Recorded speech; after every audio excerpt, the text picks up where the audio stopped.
Todos, todas, muy, muy bienvenidos, bienvenidas a todos. ¿Cómo van? Estamos en una nueva edición hoy de la degustación digital. Hoy día, lindo día, con nuestros amigos El Pulpo Paz y con Dayana Barrio Nuevo, dos especialistas en tema de redes digitales, social media. Vamos a estar hablando de protocolos, de crisis, de temas que hacen que tengamos que poner la cabeza en nuestros espacios digitales. Pero bueno, mientras se va sumando la gente, aquí estamos con mi querido amigo, compañero de ruta, Fernando Arocena, y parecemos Molfino y Vidaña en una transmisión futbolera. ¿Cómo anda, Fer? ¿Qué tal, Charlie? Buenas tardes a todos, bienvenidos. De verdad, un gusto tener a Pulpo y Dayana en esta edición de la degustación digital. Yo siempre digo que hay gente que dentro de nuestro staff de profesores, todos son profesionales, activos y exitosos, gente que sabe. Pero en este caso, además de saber, saben enseñar, porque tienen una experiencia enorme en dar clases y las hacen muy entretenidas, así que no tengo dudas que va a ser un rato nutritivo y entretenido. No me pongas esa cara, Guille, te estoy tirando. Bueno, no, lo que pasa es que digo, justo, siempre como vos me charlas con eso y entonces me das a mí a hablar de los temas, de hablar de presupuestos, hablar de protocolos, hablar de crisis, todos los temas escabrosos, así bueno, que se encargue el Guille y lo da. No te quejes que ahora vas a dar el mes que viene, y paso el chivo, gestión de redes sociales. Así que ahí vamos a aprender cómo hacer para manejar Facebook, Instagram, herramientas de publicación y demás. Bueno, Guille es profe desde que empezamos la diplomatura y tiene a su cargo gestión de redes sociales, que se ha dividido en la nueva versión blended de la diplomatura en dos materias. Tenemos gestión 1 y gestión 2 para ver distintas redes y para hacer clases bien con las manos en la masa, sobre temas que todos los alumnos vienen a ver, así que dejamos de darle vuelta y los pusimos de frente y directo dentro del programa.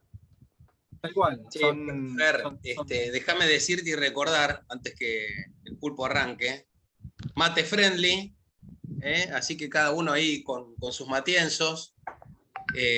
Sabe Cristian Boeli que siempre le doy la bienvenida y espero arrancar con una salameada de Norma Londero y no llega. No sé si hay algún problema en las rutas a Buenos Aires. Yo te voy tirando así indirectamente, Cris, y te haces el gilún sistemáticamente. Pero bienvenido Cristian, bienvenido Cuchu, Cintia, Johnny, Mateo, Navarra. El próximo primer martes de julio, Mateo Navarra con Rodrigo Barrio Nuevo, con Rodrigo Galvez, nuestro también coordinador de la Diplo, que ahora está en clase, está justamente en clase de Smart, que es la diplomatura de marketing digital avanzado, termina y se suma. La próxima, comercio electrónico, nos estamos preparando, casi Matthew, nos preparamos con todo esto para vender y que ustedes nos enseñen a mejorar. Al Pulpo ya le voy tirando. Pulpo, no sé si lo tenés pensado, pero yo quiero que me tiren tips para manejar los reels en Instagram, ver cómo tiktokeamos, y ahora Kwai, que ahí en Mazalán acabamos de lanzar Kwai. No sé si vas a hablar de esos temas, pero ya te lo pongo en agenda. Jorge Valeri, Juan Creu, Vanina, Ale Velázquez, Valentina, Mariano, Jorge, José, Salomé, Daniela, Diego Molle. Mirá, Diego, también siguen los alumnos. Lucas Jerez, que lo tenemos desde Paraguay. Súper bienvenido, Vanina, Ladislao, Ricardo Ulque también desde Asunción. Un placer tenerlos. Pulpo. Bueno, ya que estás saludando gente de afuera, tenemos a Alejandro Velázquez de Pericos, Jujuy. Mirá, tu provincia adoptiva, Carlitos. Ahí no quiero que se enojen los cordobeses, pero el año pasado, no, el anteaño que fui, antes de la pandemia, fue creo que de las presentaciones más lindas que me hicieron. Les presentamos a Carlos Mazalán, un jujeño disfrazado de porteño. Me encantó. Nada más lindo le pueden decir a un porteño, ¿no? pero saben, no quiero ser adulador, pero sabe que no voy a hacer que hablen cordobés porque después me dicen que no me sale, pero bueno, ¿qué va a hacer? Bueno, Che, para, Te sale de siempre arrancar, como humorista que imita cordobeses, pero no y te bueno, falta está todavía bien. te Pero vos falta todavía el, el porteño tampoco te sale, che. antes pero de a nosotros no arrancar, nos interesa hacerlo, esa es la diferencia. no Ahí tienen está. buena prensa. Claro, Eh, Fer. Claro, no, por no, eso a vos te dicen disfrazado. quería Claro. mencionar que hace poquitos días, mencionar y preguntarte, Carlos, porque no hemos hablado en estos días, ¿cómo viene ese proyecto de rockear las comunicaciones? Les cuento para que todos estén al tanto, lo pueden buscar en las redes sociales. A mí se me está apareciendo hasta en el armario de la cocina, porque está en Telegram, en Instagram, en YouTube, en Facebook, en Twitter. Un proyecto que se llama Rockear las Comunicaciones, donde ha desarrollado el libro que siempre quiso escribir Mazalán, ahora lo escribió multimedia, lo escribió para todos los medios sociales. ¿Cómo arrancó eso, Carlitos? Le estoy poniendo ahí en el chat para que, para que lo tengan, rockearlascomunicaciones.net. A ver, se los cuento rápido y con mucha alegría. Sí, hace rato que tenía ganas de escribir un libro y la verdad que me distraigo mucho, vos lo sabés porque me estás ayudando para editar algunos capítulos, Fer. A ver, yo digo que me encantan hacer experimentos y ser el hámster del laboratorio de experimentos. Entonces, Rockear las Comunicaciones, que podría haber sido un libro escrito, puesto por una editorial, vendido o gratis, descargado, prefería hacer el camino menos fácil.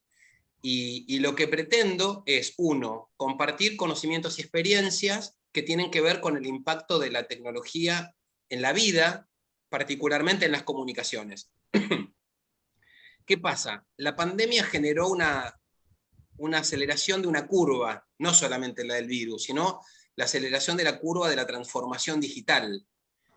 Y, y ustedes saben que lo hablamos en clase, lo hablamos muchas veces, todos los estudios, cuando veíamos los medios o las revistas, las publicaciones internacionales, decían que en 20 años los trabajos no iban a ser iguales que ahora. Bueno, de alguna forma la pandemia nos aceleró hacia el futuro. Entonces, voy a estar hablando de eso, voy a estar parafraseándote, Fer, cuando hablamos del social listening, vamos a estar hablando de temas que tienen que ver con los paradigmas, que ustedes me escucharon mucho, de paradigmas de comunicación, de los cambios en los medios, y voy a llevar mes por mes un capítulo.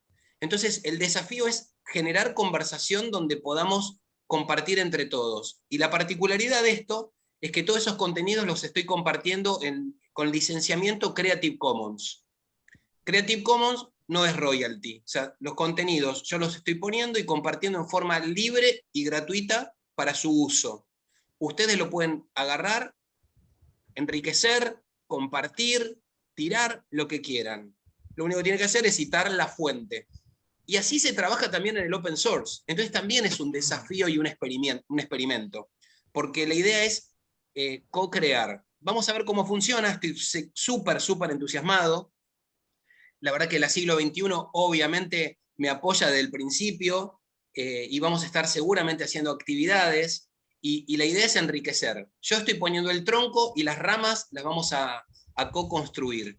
Y vos decías ayer, Fer, y hoy hablábamos, porque está en un montón de espacios. La verdad es que lo estoy haciendo en forma transmedial, que es lo que jugamos un poco, a veces no tan conectado, pero en cada red no se repite lo mismo. Y la verdad es que es un desafío a la economía de la atención que yo hablo mucho también, ¿no? Porque también es volverlos locos, pero digo, no es lo mismo que pongo en un Facebook que lo que está en LinkedIn. En LinkedIn se genera más conversación, hay videos, hay podcasts, hay textos, hay PDFs que se los pueden descargar. Así que ojalá se sumen, los invito a la conversación. Y la verdad que estoy estudiando como loco. Ayer estuve hasta las 2 de la mañana aprendiendo a programar un bot en Telegram porque quiero aprender, y ese es el desafío, aprender. Así que, de vuelta, bienvenidos a la conversación y los invito a rockearlascomunicaciones.net. Bueno, Pulpo, Dayana, la idea es que nos cuenten Nos van a dar una pequeña introducción, o lo que ustedes necesiten. Tenemos hasta las 19 para escucharlos. La idea es que la gente, como siempre, nos vaya poniendo las preguntas. Fer, siempre ordenado, va a ir o interrumpiendo o haciendo las preguntas cuando corresponda, y al final también tenemos sesión de preguntas y respuestas.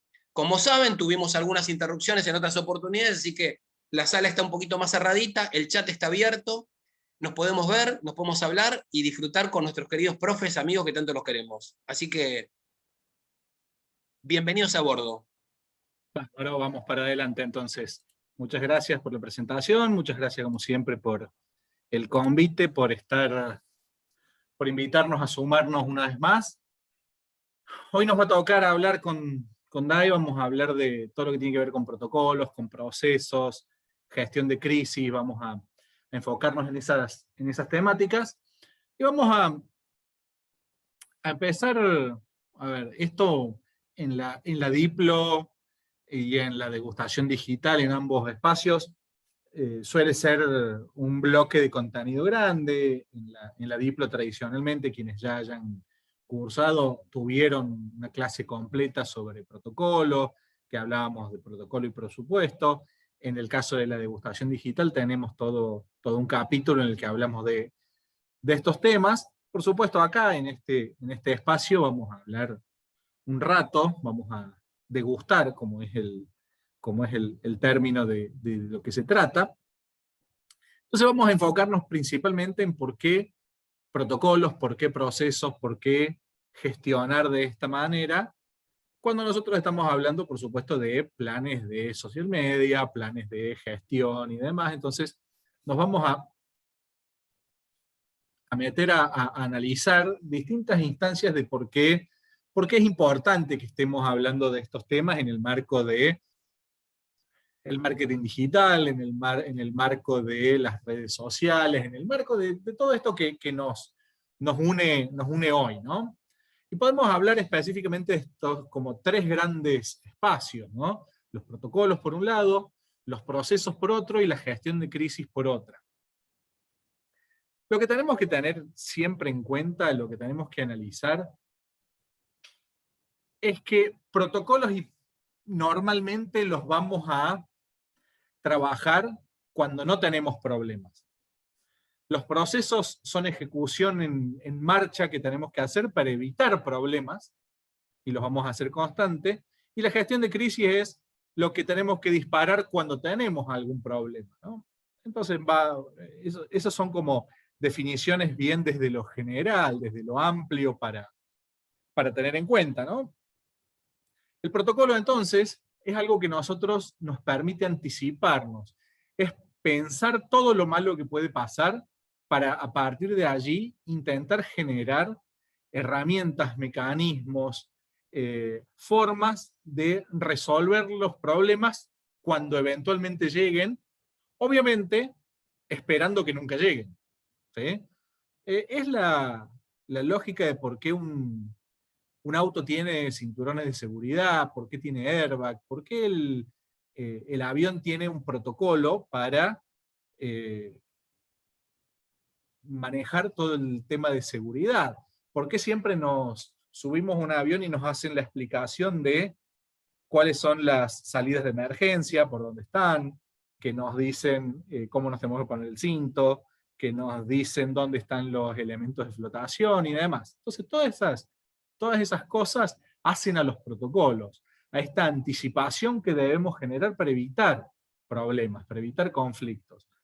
Y para poder hacerlo apropiadamente tiene que ser sí o sí pesimista, tiene que prever lo malo que puede pasar, y no solamente decir, bueno, puede pasarnos algo. Bueno, ¿qué es lo que puede pasar? ¿Dónde puede fallar? ¿Sí? Y a partir de ahí generar distintos mecanismos para este trabajo. Luego lo que son los procesos son tareas y acciones que consistentemente vamos a ir realizando, son aquellos mecanismos que ejecutamos de manera continua y que se replican en sí mismos, son repetitivos muchas veces. Algunos de esos procesos los podemos automatizar, algunos no. A partir de ahí, la lógica del marketing automation en realidad es procesos. Precisamente, esto que mencionabas, Carlos, de yo quiero aprender a hacer un chatbot para poder aprender algo nuevo. ¿Sí? Bueno, eso es generar un proceso. Un chatbot funciona porque existe un proceso, si no, no existiría. Entonces, tiene una forma en la que yo me anticipo a cómo van a ser las acciones que tengo que realizar de manera consistente en cuanto a la atención del cliente. ¿Sí? Entonces, cómo van a ser las conversaciones que yo tengo que ir siguiendo, cuáles son los espacios en donde necesito que haya estos puntos de atención, cuáles son las cosas que me preguntan frecuentemente, y a partir de ahí ir generando el mecanismo de respuesta. Estos son procesos. Lo que tiene el foco del proceso es que el proceso está planteado en el presente. ¿Sí? El protocolo es siempre basado en el futuro.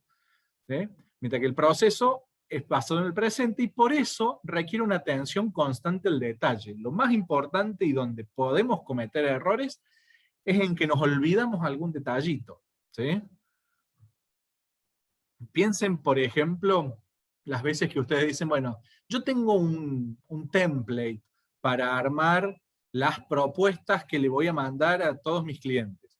Bueno, entonces vas a estar utilizando el mismo template y cada tanto lo que vas a hacer es cambiar algunos datos. Bueno, ¿cambiaste todos los datos o no los cambiaste? ¿Sí? Piensen en el formato, y esto es para cualquier profesional, para cualquier disciplina, ¿no? Yo tengo ciertos modelos que utilizo, bueno, tengo que revisar el detalle para ver si lo estoy cambiando o no lo estoy cambiando. Teníamos un evento que hicimos antes, por ejemplo, el de la degustación digital el mes pasado, que fue la charla del Marce Bechara. Sí, podríamos reutilizar algunas de estas piezas y cambiamos, ahora en vez de la foto del Marce ponemos la foto de Dai mía, y en vez de poner que va a ser de atención al cliente, va a ser de protocolo. Listo, perfecto, podemos ir acomodando y reutilizando cosas. Ahora, si nos quedaba la cara del Marce, va a ser distinto. En algunos casos no es un problema, en otros casos puede serlo.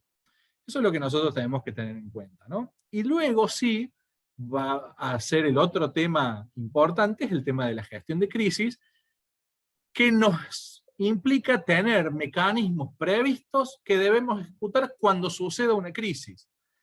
Y ahora sabemos que eso es lo importante, ya no podemos hablar tan livianamente como hablábamos antes de esto es una crisis de social media, esto es una crisis de redes sociales. Es muy difícil que pase una crisis realmente solo en redes sociales. Entonces lo que nosotros tenemos que entender es que hay todo un abanico de problemas que caen bajo el paraguas de gestión de crisis como disciplina, pero que no necesariamente son crisis. Son inconvenientes, son problemas.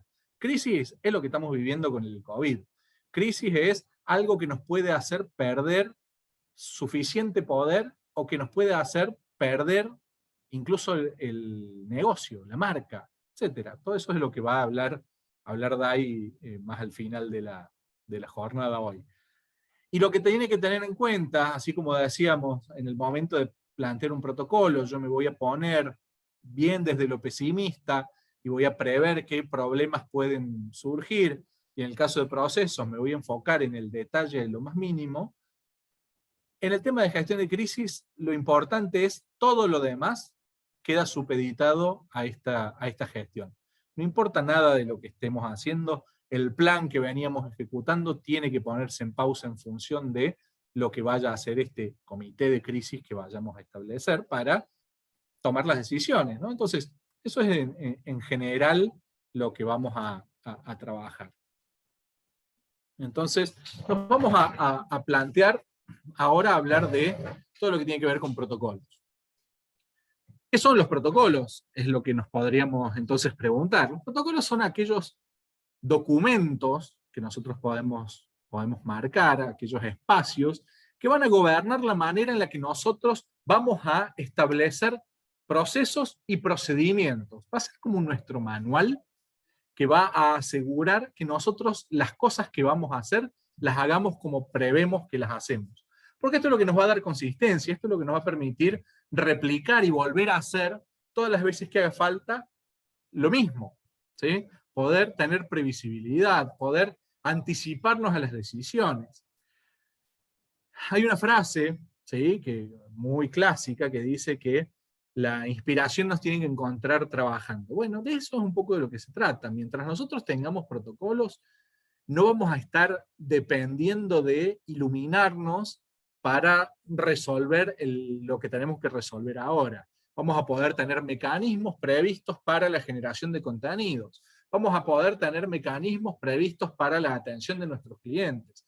Vamos a poder tener definido de antemano cómo vamos a actuar ante ciertas situaciones, cómo vamos a enfrentarnos a todo lo que nos surja, y a partir de ahí cómo vamos a presentar una resolución de cómo vamos a tomar decisiones aún antes de que necesitemos tomarlas. Eso es un poco de lo que se trata.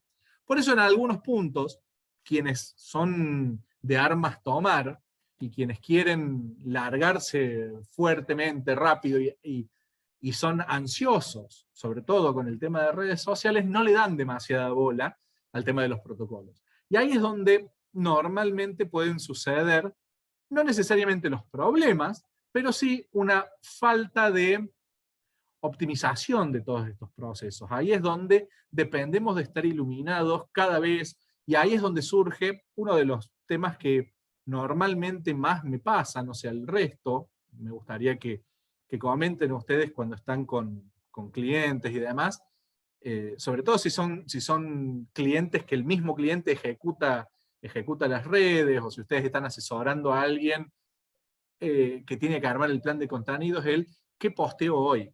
¿Sí? Ese inconveniente, esa duda, ese interrogante, solamente surge si no tenemos un proceso, solamente surge si no tenemos un protocolo de esa creación de contenidos. Porque si nosotros tenemos establecidos cuáles son los pilares de los que vamos a hablar, cuáles son los ejes temáticos de los que nosotros nos vamos a enfocar, si tenemos generado un calendario de contenidos que nos vaya anticipando, nosotros podemos tener definido la semana, el mes, el año por delante. ¿Sí? Una de las cosas muy comunes que suele suceder es la sorpresa del día D. Y cuando digo día D no hablo del desembarco en Normandía, sino la sorpresa de hoy es el día del periodista, hoy es el día del carpintero, hoy es el día del padre, hoy es el día de tal cosa. Me agarró la efeméride, me agarró el evento, apareció, che, la semana que viene es Cyber Monday, tengo que anotarme. Carlos, ¿me puedo anotar al Cyber Monday? No, ya Cyber Monday cerró. Hace rato que cerró, ¿por qué? Porque necesitamos tener ciertos procesos para que las ofertas estén validadas, para que salgan, para que esto, para que lo demás allá. Nos perdimos a aparecer en la campaña quizás más importante del año. ¿Sí? Sacando probablemente un Navidad, sacando algo que vos hagas específicamente como marca porque tenés tu proceso, te perdiste el momento del año. ¿Sí? ¿Por qué? Porque no tenemos protocolos, no tenemos procesos establecidos, no tenemos el mecanismo que nos permite anticiparnos a, che, ¿sabes qué? Noviembre necesitamos tener previsto esto, y para poder entrar acá, en octubre tenemos que haber definido dónde vamos a participar, y en septiembre vamos a tener el cambio de temporada, entonces para ya saber cuáles son los productos que vamos a estar metiendo dentro de esa campaña de Cyber Monday. Fíjense que tiene un uso estratégico, más allá que el protocolo no sea una herramienta estratégica. El protocolo es una herramienta puramente táctica, ¿sí? Porque nos permite enfocarnos en resolver problemas. No nos busca planificar. La planificación sería, bueno, ¿dónde encuentro los mejores espacios para vender más mi producto? Y ahí es donde me va a surgir, dentro de mi plan estratégico, sumarme al Cyber Monday. Ahora, en lo táctico, es ¿cuándo tengo que sumarme al Cyber Monday? ¿Cuándo tengo que mandar cuáles son las ofertas y cuáles son los precios congelados que tengo que hacer? ¿Cuál va a ser el precio tachado? ¿Cuál va a ser el precio previsto? ¿Cuál va a ser el precio final? Todo ese tipo de cosas. ¿Cuándo las vamos a definir? Entonces, a partir de ahí es que nosotros tenemos que plantearnos esta lógica de entender que la anticipación es importante. Y la anticipación solamente la podemos hacer si tenemos orden. Si no, no lo vamos a poder hacer, dependemos de acordarnos. ¿Cuántas veces nos acordamos de las cosas por motu propio? Esa es la misma lógica que tienen las redes sociales. Aparecieron los Facebook en su momento para decirnos, hoy es el cumpleaños de tal que es tu amigo. Antes nos los acordábamos porque no teníamos otra forma. Ahora, como tercerizamos nuestra memoria, necesitamos un mecanismo para acordarnos de qué cosas vamos a hacer. Y el ejemplo que les estoy dando de Cyber Monday es uno entre miles de opciones que nosotros podemos tener en cuenta. ¿Sí? Nosotros tenemos que pensar que, así como esto, cualquier cosa que nos genere ocupar tiempo nuestro, va a ser muy fuerte, va a ser muy importante tratar de resolverlo. Pensémoslo en algún punto, cómo son las imágenes que nosotros vemos de, prueben googlear Community Manager, prueben googlear Social Media Manager, o cualquiera de las disciplinas o de las tareas o de los roles relacionados, y van a ver que seguramente es alguien que va a aparecer en la imagen con la computadora, una tablet, un teléfono, todo en la mano a la vez, y un montón de iconos rodeándolo por todos lados, como diciendo que tiene que estar en todo a la vez, haciendo 700.000 cosas juntas. Es imposible. Ahora, esa es la exigencia a la que estamos expuestos. Si esa es la exigencia en la que estamos expuestos, ¿cómo podemos realmente resolverlo? Lo podemos resolver bajo 2, 3 formas de hacerlo. Automatizando procesos. Entonces, lo podemos hacer con anticipación de procesos, es decir, protocolizando todo lo que podamos para anticiparnos, entonces trabajar con calendarios, trabajar con protocolos, trabajar con documentos de pregunta frecuente y demás, o trabajar todo lo que podamos con programación, automation, trabajar con chatbots, trabajar con distintas herramientas que nos permitan que la percepción que quede del otro lado está en todos lados, hace 700.000 cosas, pero la realidad son cosas que son planificadas. ¿Sí? De eso es de lo que se trata la magia que hay detrás de todo esto. Si corremos el velo del social media, del trabajo del social media, no es alguien que tiene que estar inspirado para crear contenidos. Es alguien que tiene que estar mucho tiempo planificando, tiene que estar mucho tiempo desarrollando estas tareas repetitivas, estas acciones, programándolas y enfocarse en resolver lo que necesita resolver por X veces. Porque en este momento que estoy editando videos de YouTube, probablemente me resulte más rápido ahora hacer 4 videos y dedicarle el tiempo ahora, porque ya tengo todo abierto, tengo las plataformas, tengo todo armado, que tener que hacerlos antes de cada vez que tengo que editar el video. Lo mismo con Instagram, lo mismo con Facebook, lo mismo con Twitter, etc. Salvo una cobertura de un evento en vivo, no hay motivos reales para estar creando contenido en vivo. ¿Sí? Obviamente, sí, hay un breaking news. Bueno, ponele. Pero tienen que ser ¿cuántas veces? Eso es lo que nosotros tenemos que tener en cuenta. Porque además, ahí es donde más chance tenemos que surjan los inconvenientes. Cuando no tenemos el tiempo de revisar, cuando no tenemos el tiempo de planificar, cuando no tenemos el tiempo de enfocarnos en esa atención al detalle que decíamos, ahí es donde algo puede fallar. Si no, no puede. Es muy difícil. No quiere decir que no pueda fallar o que no podamos cometer errores. Pero tenemos mecanismos de control en el medio que hacen que sea más difícil que llegue. ¿Sí? Entonces, a partir de ahí es que nosotros nos tenemos que plantear. ¿Para qué sirven entonces los protocolos? ¿Por qué nos resultan útiles? Porque nos sistematizan, porque nos permite darle un orden al trabajo que estamos haciendo. Porque si nosotros sabemos qué tenemos que hacer en cada momento, vamos a ahorrarnos tiempo, energía, esfuerzo, prevenir problemas. Y lo que tenemos que tener en cuenta es que tiempo, energía, esfuerzo implica dinero. Son recursos. Y son recursos sumamente escasos para nosotros. Pensemos sobre todo que más del 90% de las empresas son pymes, ¿sí? Por ende, probablemente, tiempo, energía y esfuerzo sean sumamente escasos. Entonces, a menos que trabajes en una empresa grande, a menos que tu rol sea trabajar en el equipo de gestión de redes de Coca-Cola, donde vos podés decir, ¿sabes qué? Necesito tal cosa, y tal cosa, no te voy a decir mágicamente aparece, pero va a terminar apareciendo porque tiene la infraestructura, tiene la estructura para hacerlo. En los demás casos, no va a aparecer. Entonces nosotros vamos a tener que gestionar escasez y decidir el tiempo a dónde lo destinamos, la energía a dónde la destinamos, el esfuerzo a dónde lo destinamos. Y ese tiempo, energía y esfuerzo, si nosotros lo trabajamos anticipadamente, vamos a poder gastar mucho menos tiempo, energía y esfuerzo por unidad de contenido que vamos a generar, por unidad de acción que vamos a terminar resolviendo. Si nosotros nos enfocamos en dedicarle un rato a afilar el hacha, como es el dicho, en vez de estar todo el tiempo hachando, vamos a ser más efectivos. Y a partir de allí es donde el tiempo que nosotros le dedicamos a programar las respuestas frecuentes en nuestro, no te voy a decir desarrollemos un chatbot como quiere aprender a hacer Carlos. Está buenísimo si lo aprendemos a hacer.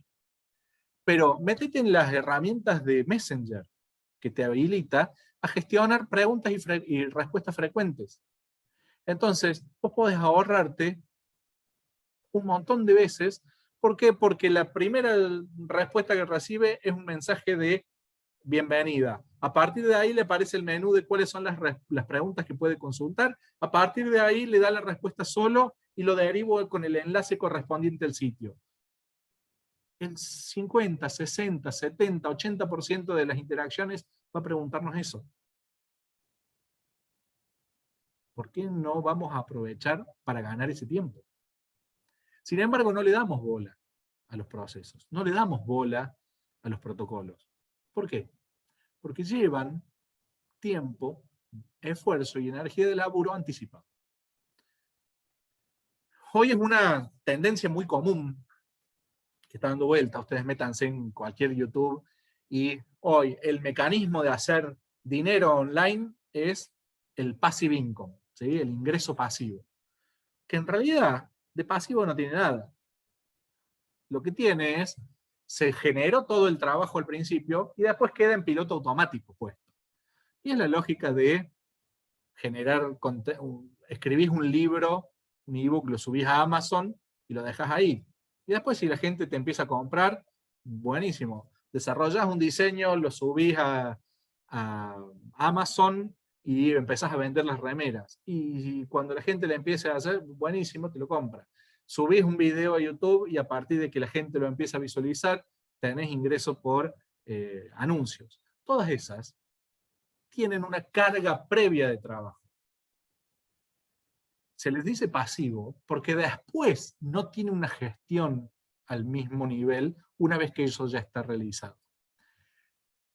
Y nosotros, en redes sociales, como no tenemos esa repaga con la venta de ese producto, con eso del ingreso pasivo, asumimos que no tiene el mismo retorno a esa inversión de tiempo, esfuerzo y energía que le dedicamos. Y en realidad tiene mucho más, porque nos permite hacer más cosas en menos tiempo. Y además nos permite que la percepción de todo lo que hacemos sea mayor. Porque cuando nosotros tenemos procesos en marcha, nos permite que no dependa de que alguien esté trabajado, que alguien esté sentado al frente de una computadora.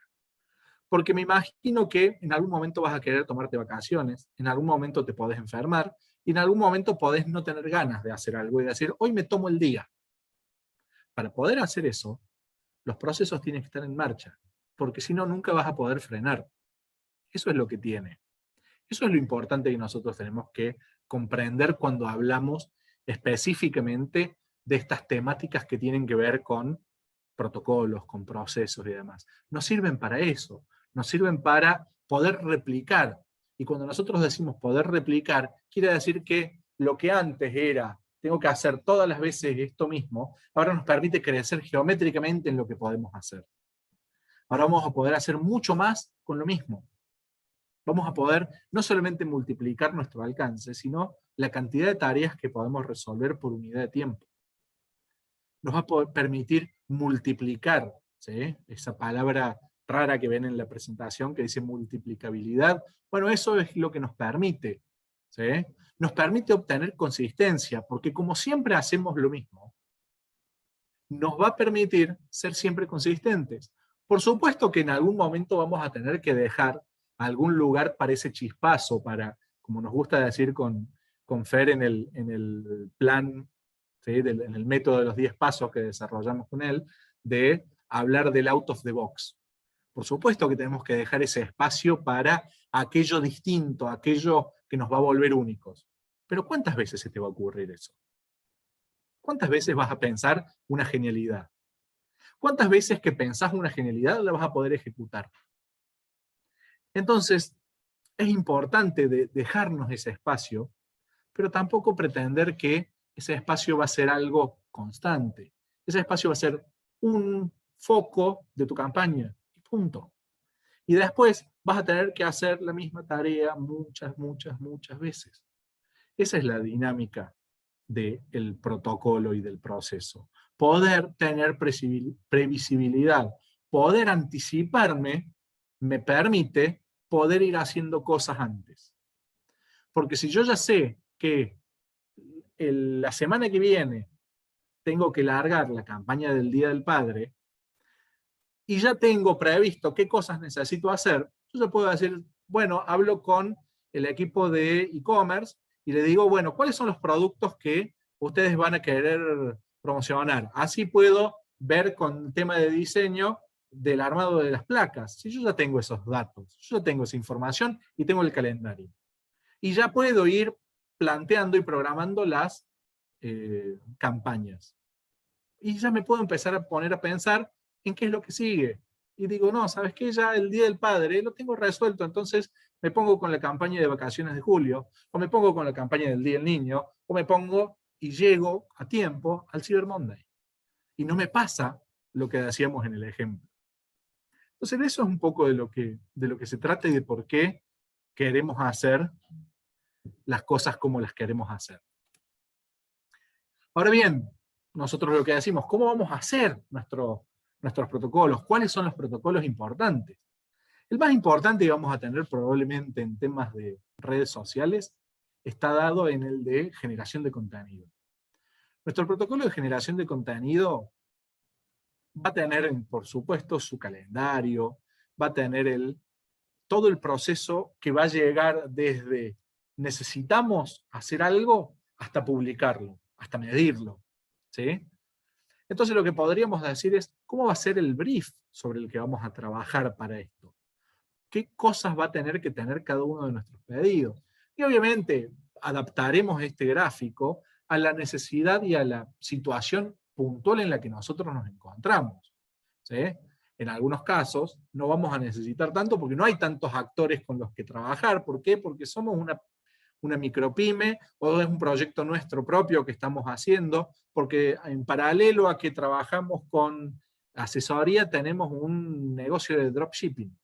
¿Sí? Entonces, para las piezas de eso, y me voy a armar un protocolo de contenido, pero no tengo tantos jugadores sobre los que trabajar, voy a utilizar muchas más herramientas disponibles online, como un Canva, que contratar un diseñador, o soy una empresa que puede hacerlo, voy a tener todo esto. Entonces va a depender mucho de cada situación. Por eso los protocolos tenemos que adaptarlos. Pero en principio vamos a tener, antes de generar el contenido, que comprender cómo es el contexto. Normalmente el contexto no es tan cambiante, entonces nos va a servir tener el contexto en general para, a lo largo de toda una campaña, de toda una temporada quizás, ¿sí? En donde vamos a tener que entender a quién le vamos a hablar, el target, ¿sí? A mí me gusta siempre hablar de esto como entender en el contexto cuál es el target, es como la matriz de José Luis Perales, le digo yo, ¿no? ¿Cómo es él? ¿En qué lugar se enamoró de ti? ¿De dónde es y a qué dedica el tiempo libre? Si yo puedo responder esas 4 cosas, entendí cómo es mi target. ¿Sí? Si yo puedo responder esas 4 cosas, la segmentación que voy a realizar es muy fácil. Lo mismo tengo que tener ese conocimiento sobre el producto o servicio que estoy ofreciendo, sobre la marca en general, sobre mis competidores, para poder entender el benchmark también, y sobre la categoría. ¿Sí? A partir de allí voy a tener que entender qué es lo que quiero que pase, ¿sí? Sobre ese público en particular que yo quería accionar. Entonces ahí voy a tener los objetivos. Y probablemente van a ser procesos y protocolos distintos en función de los diferentes tipos de objetivos. Si yo tengo un objetivo de conversión, probablemente el call to action sea lo central que tengo que pensar junto con la propuesta de valor. Mientras que si es de posicionamiento o de comunicación, si es branding, probablemente en lo que tenga que enfocarme es en cómo logro mayor alcance o frecuencia. O sea, a partir de ahí es que nosotros vamos a plantearnos estos protocolos de cómo vamos a generar el contenido. ¿Cuáles son los indicadores que se esperan o cuáles son los resultados que se esperan que pasen? Entonces eso nos va a generar que los contenidos que queremos sean distintos. Entonces nosotros, siguiendo eso y entendiendo cuáles son nuestros espacios, van a ser distintos. Y ahí es donde va a surgir el pedido o el proyecto puntual de contenido, donde vamos a trabajar los distintos ejes, los distintos pilares de comunicación que vamos a estar trabajando, basándonos en el concepto, en qué herramientas vamos a utilizar, cuáles son los materiales, si tiene o no tiene un complemento offline. Todo eso lo vamos a establecer para que nos permita ir armando el proceso de cómo vamos a generar el contenido. Y luego, por supuesto, qué tiempos, qué presupuestos, en el caso de presupuestos de creación de contenido o presupuestos de pautado de ese contenido. ¿Qué tecnologías necesitamos usar? ¿Quiénes son los responsables? ¿Quiénes son los involucrados? Todo eso vamos a tener dentro de nuestro protocolo de generación de contenidos. Por otro lado, el contenido, salvo que seamos nosotros mismos la marca, necesita y requiere algún proceso de aprobación. Obviamente que los procesos de aprobación serán mucho más estrictos en algunos casos que en otros.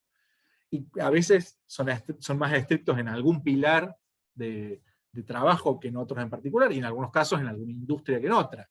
¿Sí? Si nosotros estamos trabajando en una cuenta médica, por supuesto que todo contenido va a tener que tener un proceso de aprobación mucho más fuerte que si nosotros estamos haciendo el contenido de un retailer, ¿sí? Porque hay contenido mucho más simple de poder protocolizar. Entonces eso va también a ir cambiando. Pero supongamos, ¿cómo podríamos armar un proceso de aprobación? ¿Sí? Nosotros como equipo generamos el calendario, ese calendario va a estar compartido, va a estar enviado, va a estar participado quienes que está a cargo de aprobar o no aprobar. Y cuando nos pueden aprobar, nos puede pasar 3 cosas en particular. Que nos aprueben y digan, che, está bueno el contenido, que nos digan, habría que meterle un poquito de mano, o que nos digan esto no. ¿Sí? Entonces, a partir de ahí, es que pueden haber las notas de pedido, los tipos de pedido. Nosotros vamos a tener que establecer cómo tienen que ser esos tipos de pedido. ¿Por qué? Porque muchas veces lo que va a pasar es, no sé, no me gusta. ¿Y por qué no te gusta? Le falta algo. Bueno, algo no puede ser parte de un proceso. Tenemos que establecer cuáles son estas categorías que forman el algo. Entonces, a partir de ahí es que nosotros vamos a poder establecer todo esto, ponernos de acuerdo en qué estamos hablando. Y a partir de ahí, a partir de los cambios, va a volver a pasar de que siga habiendo nuevos pedidos de cambio, o que se apruebe, o que se rechace. En el caso de que se apruebe, se programará, se publicará y se medirá, mientras que si se rechaza, será un contenido descartado. Después, ¿qué hacemos con el contenido descartado? Habrá que ver. Quizás es contenido descartado por no había stock de ese producto en este momento, entonces lo podemos guardar en un cajoncito de ideas, o no, la verdad esto no pega con lo que estamos haciendo. Entonces a partir de ahí es que nosotros podemos ir empezando a gestionar, empezar a trabajar distintas opciones, ¿sí? Pero nosotros nos vamos a plantear todo eso. Ahora bien, si nosotros vamos a plantearnos un protocolo de uso de redes sociales, por ejemplo, lo que tenemos que pensar siempre es que todo protocolo lo que busca es generar respuestas a preguntas frecuentes que vamos a tener. Y en algunos casos, como el documento de preguntas frecuentes propiamente dicho, es preguntas que va a tener nuestro público. En este caso, en el resto, son protocolos, son preguntas de ¿qué tengo que hacer ante tal situación? Entonces, por ejemplo, si nosotros vamos a plantearnos un manual de uso o el protocolo de uso de redes sociales, ¿quién puede acceder a las redes sociales de nuestra marca? ¿Cualquiera? ¿Todos los empleados? ¿Solamente el dueño de la pyme y el community manager? ¿Solamente el área de marketing? ¿El área de marketing, el diseñador, la agencia? ¿Quiénes pueden acceder? ¿Sí? ¿Con qué niveles van a poder acceder? ¿Qué herramientas van a poder utilizar? ¿A cuáles les doy permiso? ¿Sí? ¿Cómo va a ser la gestión de contraseñas? Sobre todo si yo tengo o estoy trabajando en una empresa un poco más grande, ¿cómo vamos a trabajar con las cuentas oficiales, con cuentas avaladas, con cuentas paraoficiales, con cuentas no oficiales, con parodias, etcétera? Pensemos, por ejemplo, la universidad tiene sus cuentas oficiales, pero también, en algún punto, las cuentas de la Diplo son semioficiales, digamos. Son avaladas por la universidad, pero no necesariamente representan a la institución en general, sino a un área de esa institución, a un decanato, a un programa en particular, que tiene a su vez sus propios objetivos. O por ejemplo, ¿sí?, en este momento, si nosotros, Dai o yo, decimos algo, nosotros estamos hoy siendo avalados por la universidad. Entonces, lo que nosotros digamos hoy en este marco, lo estamos diciendo en el marco de que la universidad nos pone y nos dice, o les dice al resto, somos palabra autorizada en esto. Entonces estamos siendo avalados. ¿Cómo y a quién vamos a avalar? Es otra de las cosas que tenemos que tener en cuenta. ¿Cómo vamos a trabajar con cuentas no oficiales, con cuentas parodias, etcétera? Todo eso lo podemos plantear dentro de un protocolo. Si nosotros queremos analizar otro de los protocolos centrales, que es el protocolo de respuestas, ¿quién debe responder? ¿Cuándo? ¿Cómo debe responder? ¿Cuál es la voz que va a utilizar para responder? ¿Sí? ¿En qué casos responde y en qué casos no responde? ¿Qué cosas pasan por un chatbot y qué cosas pasan por un respondedor humano?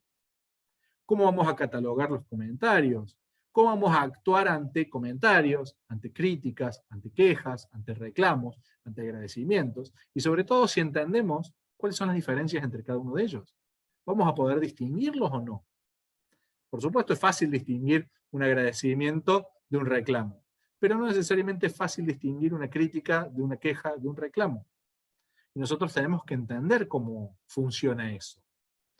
Cuáles son los procesos con los que vamos a generar y sobre todo actualizar nuestro documento de preguntas frecuentes. ¿Cuánta vigencia tiene cada una de las respuestas que nosotros hacemos? Porque eso también es otra de las cosas que tenemos que tener en cuenta, ¿no? ¿Quiénes son los responsables? Todo eso va a estar dentro de nuestros protocolos. Si nosotros armamos un proceso de respuestas, como por ejemplo el que ven en la gráfica, nosotros podemos empezar a plantearnos, bueno, ingresó una interacción que tiene contenido, ¿no? Nos pregunta, no es solo, no es un like, no es un compartido, es una interacción en la que nos dicen algo, ¿sí? Que puede ser una pregunta. Che, ¿y esto cómo se hace? Bárbaro, perfecto. Lo primero que tenemos que preguntar, ¿eso tiene una respuesta en nuestro documento de preguntas frecuentes? Entonces nos miramos en el documento de preguntas frecuentes si la tiene o no. Y se van a disparar distintas cosas si tienen o no tienen respuesta.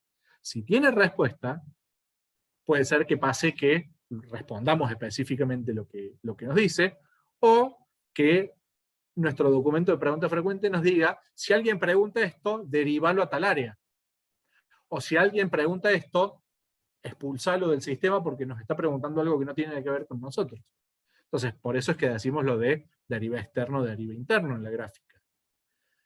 Cuando responda, lo que sea que responda o derive, hace falta una validación de esa recepción, hay un seguimiento o no hay un seguimiento, todo eso son cuestiones que nosotros vamos a plantear en nuestro proceso. Si nuestro plan involucra un trabajo fuerte sobre CRM, sobre base de datos, seguramente, después de validar la respuesta de la persona, una de las cosas que vamos a plantearnos es, ¿esa persona la tenemos ya cargada en nuestra base de datos? ¿Sí o no? Si le respondimos y la persona está en nuestra base de datos, podemos cerrar ese caso. Ahora, si no, lo vamos a agregar a nuestra base de datos antes de cerrar el caso. Como ven, es muy lógico, es muy de sentido común el armado de protocolos. Lo que tiene es que es una decisión hacerlo, normalmente. ¿Por qué? Porque lleva tiempo al principio. Y no siempre estamos dispuestos a entregar tiempo, esfuerzo o energía al principio. Sino que decimos, bueno, nos va a llevar, total, no son tantas las preguntas que tenemos ahora, bueno, pero si tenés éxito, si lograste repercusión, cada vez van a ser más. El momento de planificarlos ahora.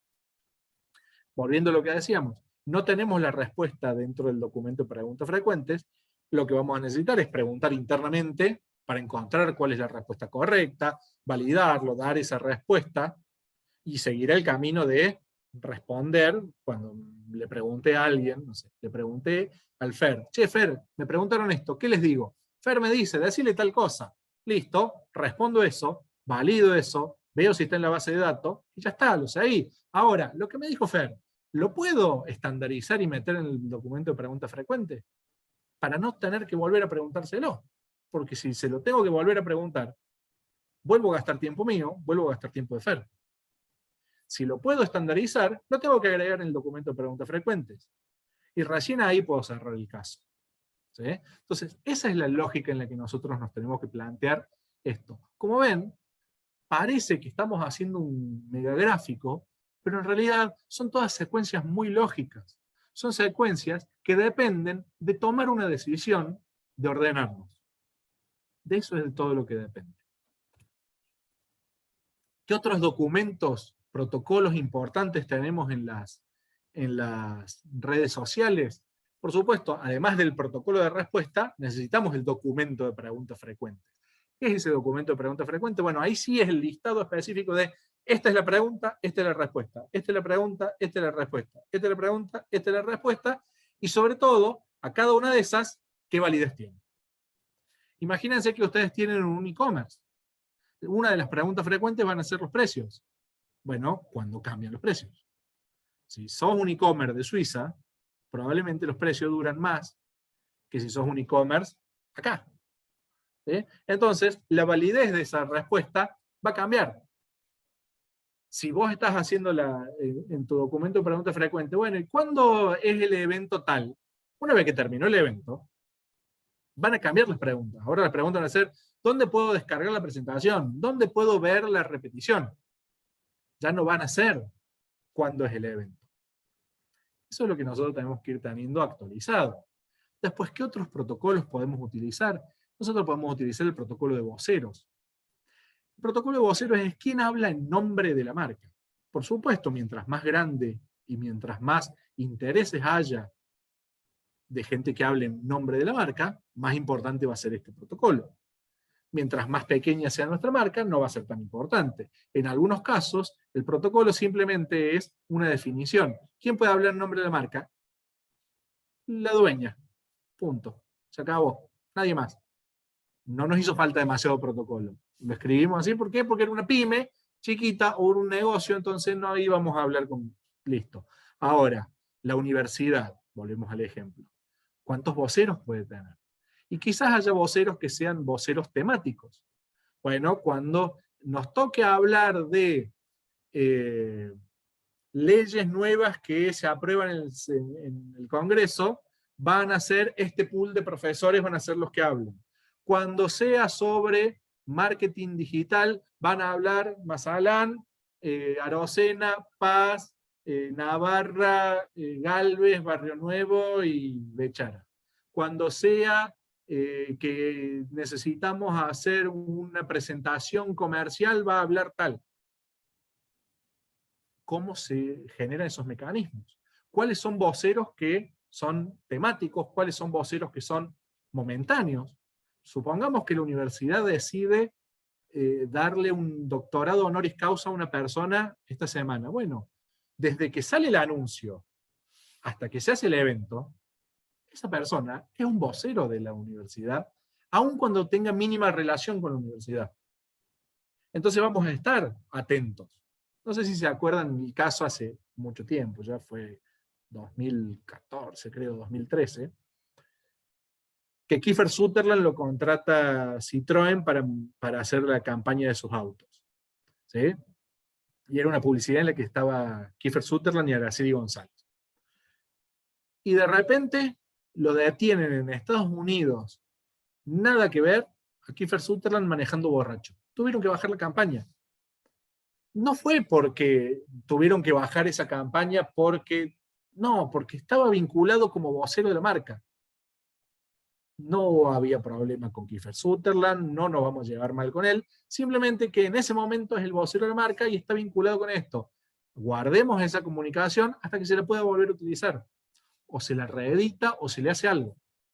Esa era la dinámica. Otro de los protocolos que nosotros tenemos en tema de redes, sobre todo, es el de pauta. ¿Cómo va a ser el mecanismo de publicidad? Imagínense, de vuelta, si ustedes tienen un pequeño comercio, una pyme, la decisión es muy simple. Che, hoy tenemos que salir con esto, punto. Ahora, si la institución tiene mayor volumen, mayor tamaño, áreas, ¿sí? Quizás en el negocio, en la empresa, tenés venta por mostrador, tenés 3 sucursales, tenés venta corporativa y tenés el canal online, la tienda de e-commerce. Bueno, todos los responsables, el gerente de cada área, va a querer que publicites. Y te van a decir, che, necesito salir con esto. Bueno, ¿quién me puede pedir pautar? ¿Cómo? ¿Quién tiene acceso a los presupuestos para hacerlo? ¿Quién me puede pedir? ¿Quién me puede solicitar? ¿Quién me puede ordenar? ¿Quién puede definir cuál es el producto con el que vamos a salir? ¿Quiénes pueden tener acceso a todas esas cosas? No solamente quien tiene acceso a la cuenta y a la tarjeta de crédito, sino quién puede decir, che, tengo un pedido porque quiero que me traigas más gente a que me compren el mostrador en la sucursal norte. Pero el de sucursal sur también quiere. ¿Cómo elegís? Si no lo tenés protocolizado. Si eso no lo tenés definido. ¿Cómo lo vas a hacer? ¿Vas a sentarte cada vez a negociar entre ellos? ¿Te vas a desgastar vos? ¿Se va a desgastar el gerente de la sucursal norte, gerente de la sucursal sur? Y no van a llegar a un acuerdo. Si no, vas a tener que ser siempre salomónico y decir mitad y mitad. Si no, ¿cómo haces? Tiene que ser como la madre de los barros de Cheloto y servir el vaso de jugo igual y controlando a quién le estás dando una gotita de más. ¿Cómo vas a hacer? ¿Cómo vamos a tener nuestro protocolo de participación en conversaciones? ¿Dónde nos metemos? ¿Dónde no nos metemos? ¿De qué cosas podemos hablar? ¿De qué cosas no? ¿Dónde tiene más cuerda para largarse solo o largarse sola en nuestro community? ¿Dónde no? ¿En qué momentos puede sumarse y en cuáles no? ¿Cuáles conversaciones de tendencia me puedo meter o no? Hay veces que, y no, mirá, es una oportunidad si nos metemos bien. Pero si te metiste mal, ¿cómo hacemos? Entonces todo eso lo tenemos que tener previsto. ¿Cómo va a ser el manual de estilo? Así como tenemos un manual de marca, que es el que le damos terminamos de trabajar con una agencia, empezamos a trabajar con otra, le decimos, bueno, este es nuestro manual de marca, ahora tenés que usar esto. ¿Cuál es nuestro manual de estilo? ¿Cómo habla nuestra marca? ¿Cómo genera el arte? ¿Cómo genera el copy? ¿Cómo genera el código nuestra empresa? ¿Cómo es ese estilo? ¿Qué tipo de presencia tiene en redes sociales? Lo tenemos que saber. ¿Cuáles son las fuentes que podemos utilizar y cuáles no podemos utilizar? ¿Sí? Sobre todo en estos tiempos donde circula tanta noticia falsa, ¿no? En algunos casos, las fuentes de uso serán más importantes que en otros. ¿Sí? Ahora, nosotros somos de vuelta, tenemos una tienda de e-commerce. Bueno, y quizás una fuente aceptable de uso sea las los espacios de marketing de las marcas que nosotros vendemos. Bueno, perfecto, estamos de acuerdo. Ahora, si estás generando contenido, bueno, ¿a quién podés citar? ¿Quién es el experto que estás vos en condiciones de poner tu marca detrás? ¿Sí? ¿A quién vas a citar? Porque va a ser en ese momento efectivamente un vocero tuyo. ¿Estás dispuesto a poner tu reputación en manos de quién? Todo eso es lo que tenemos que tener en cuenta. ¿Qué vamos a compartir? ¿Qué no vamos a compartir? ¿A todo le ponemos like? ¿O no? ¿Qué retuiteamos? ¿Qué compartimos? ¿Qué replicamos? En algunos casos es algo que podemos quedar mal y alguien se puede enojar, y en otros casos es simplemente podemos estar siendo molestos porque vamos a llenar nuestro timeline de contenido. ¿Cuándo? ¿Cuándo sí? ¿Cuándo no? Todas esas cosas las tenemos que tener en cuenta. ¿Cómo van a ser los espacios de contenidos propios y cómo van a ser los espacios de contenidos de terceros? Todas esas dinámicas las tenemos que tener en cuenta. Cuando hablo de contenidos de espacios propios, estoy hablando de nuestro sitio web, nuestras landings, nuestro blog, etc. Y cuando digo de participación en espacios de terceros nos invitan a un webinar, nos invitan a escribir en un blog de otra empresa, en donde participamos, en donde no. Las colaboraciones de marca, ¿con quién las hacemos? ¿Cómo es el mecanismo para solicitarlas o cómo es el mecanismo para aceptarlas?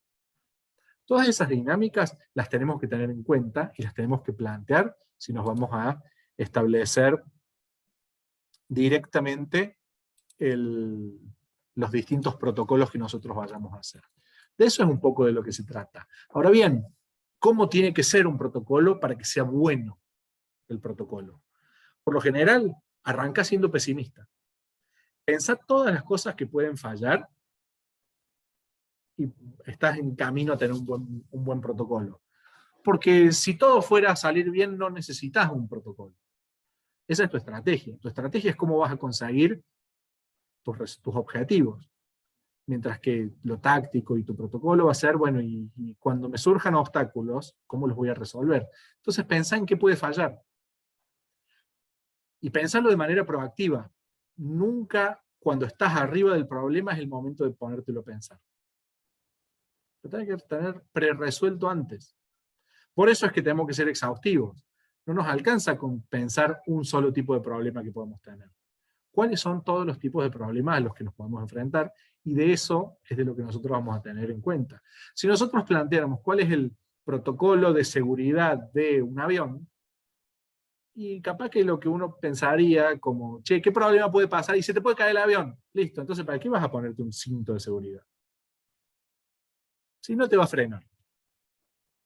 Pero como en realidad tenés que poner, no, pero también puede haber temas de turbulencias, entonces cuando estás te vas a mover y capaz que te golpeas la cabeza contra el portaequipaje.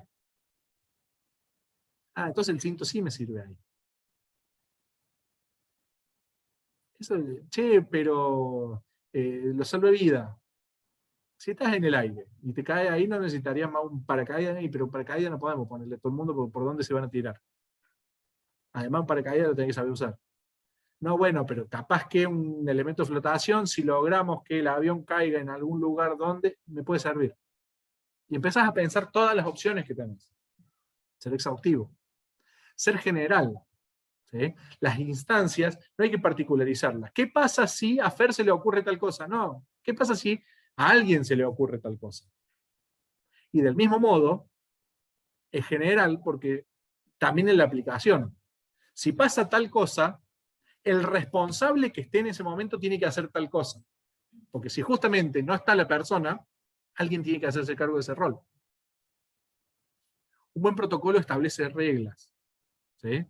Si pasa A, hay que hacer B. ¿Sí? Establece reglas. ¿Sí? If this, then that, es lo que se dice de un protocolo. Entonces, si pasa esto, hay que hacer esto. Bueno, eso es lo que tenemos que plantear en nuestros protocolos. Contempla los casos extremos, porque si nosotros pensamos en cómo resolver el caso extremo, resolver el caso simple es más fácil. ¿Sí? Entonces eso es lo que tiene. Es táctico, porque se enfoca en los obstáculos. No es estratégico, porque si fuera estratégico, lo que buscaría es cumplir objetivos, lo que busca es resolver problemas. No calendariza, el calendario es aparte. ¿Sí? El calendario es una herramienta que trabaja junto con el protocolo. Pero si lo tenés en paralelo, ¿sí? Es lo que te permite replicarlo aun cuando este calendario se haya vencido. Mientras tenga validez lo que estás haciendo, no depende del calendario. Siempre cuestiona un protocolo.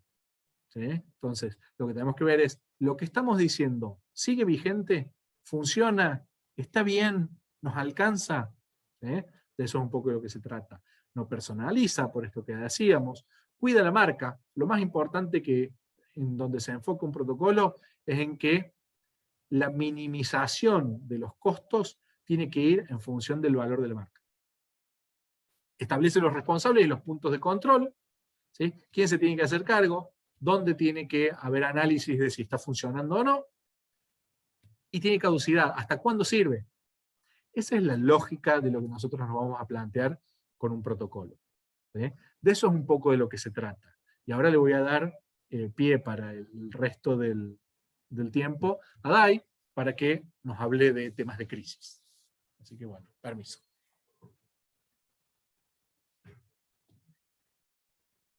Bueno.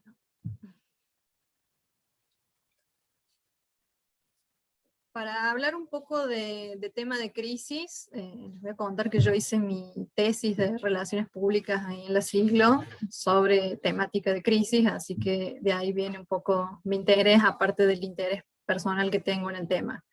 Lo bueno que nos dejó la pandemia, los que trabajamos en comunicación y que estamos interesados en este tema, es que frecuentemente se pensaba que, o quien no conocía la parte teórica de crisis, es que crisis es cualquier cosa más o menos llamativa o más o menos fuera de lo común que pasa, y no es así. De hecho, en uno de los materiales que nosotros desarrollamos, tomamos como caso, también de hace unos años atrás, la supuesta crisis de los vasos de Starbucks, que se originó en Twitter, por un tuit desafortunado del community manager de Starbucks acá en Argentina, diciendo que le pedía disculpas a la gente por servirle en vasos de Tergopol nacionales, porque los vasos oficiales de Starbucks estaban retenidos en aduana, y bueno, generó todo un revuelo y todo eso.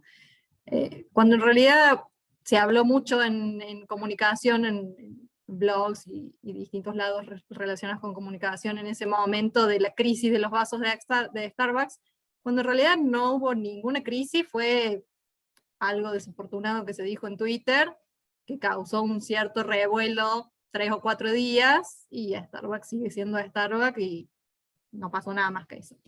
Entonces, por eso para mí es importante empezar por las definiciones de crisis. Bueno, ¿qué realmente es crisis cuando estamos hablando de empresa?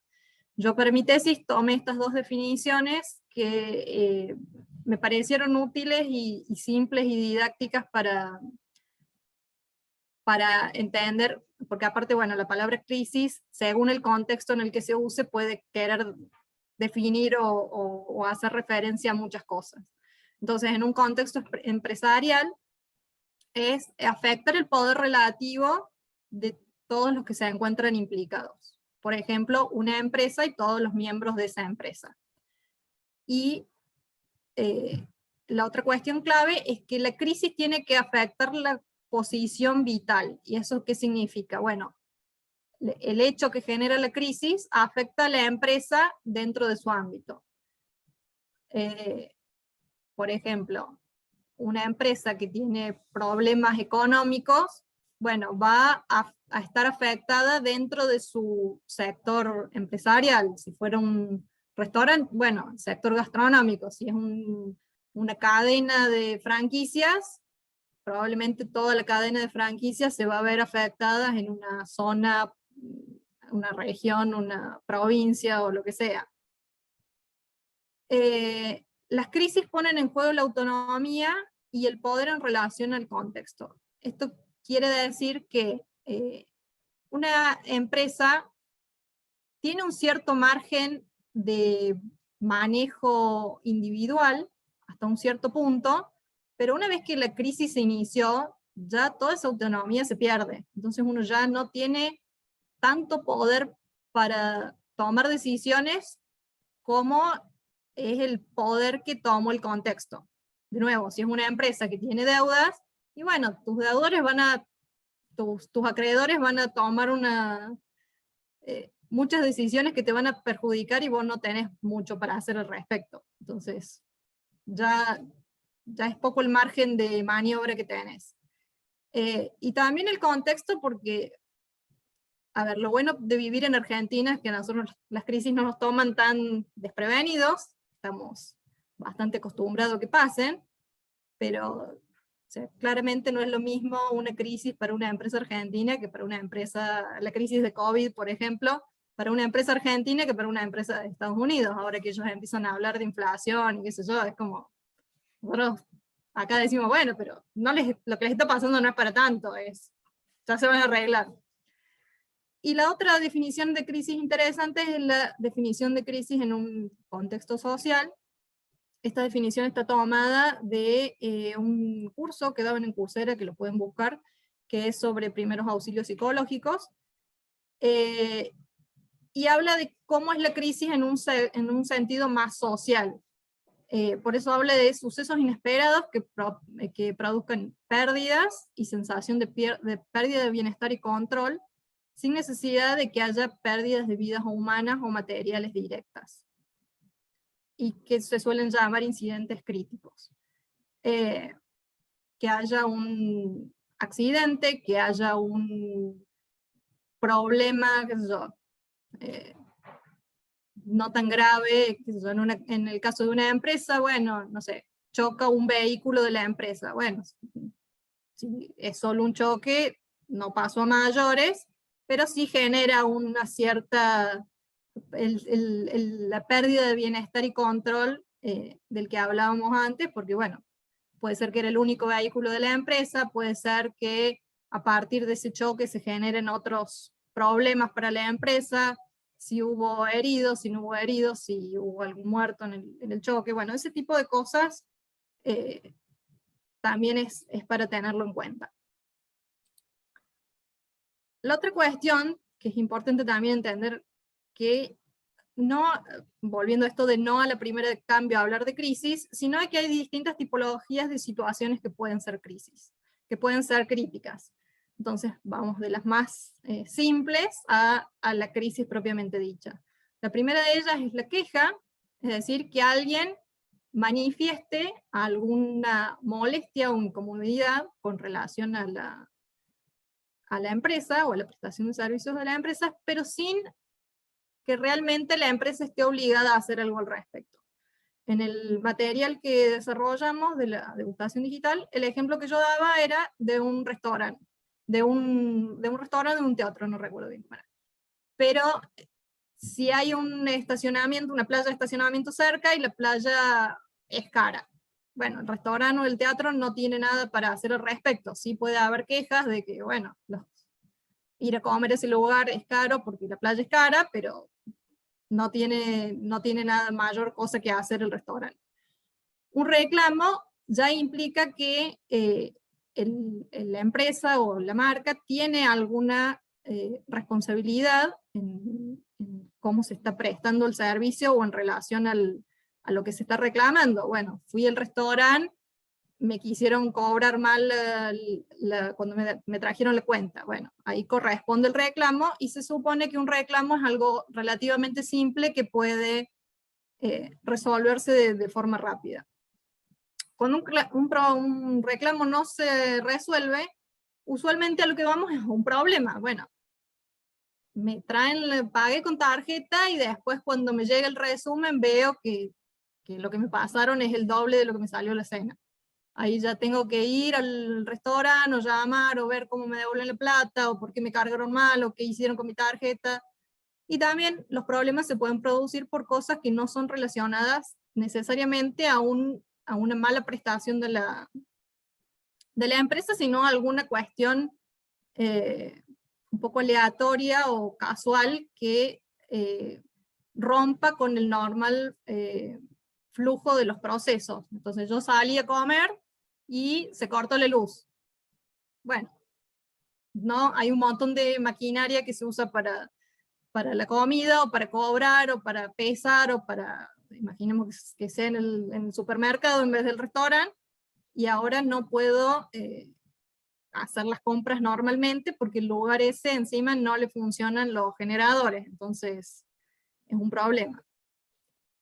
El otro punto es un conflicto. Ya cuando el problema no se pudo resolver en el momento y, digamos, tiende a extenderse a lo largo del tiempo, surge el conflicto.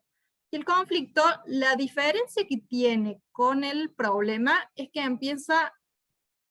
se genera hostilidad. Entonces ya es una cuestión emocional. O sea, cómo me siento de mal y de frustrada frente al problema que no se resuelve, que yo empiezo a desarrollar hostilidad en la relación con ese prestador del servicio, donde yo ya no es tanto lo que quiero que me resuelva el problema, sino que quiero que pierda algo, porque esa pérdida de la otra persona compensa mi malestar.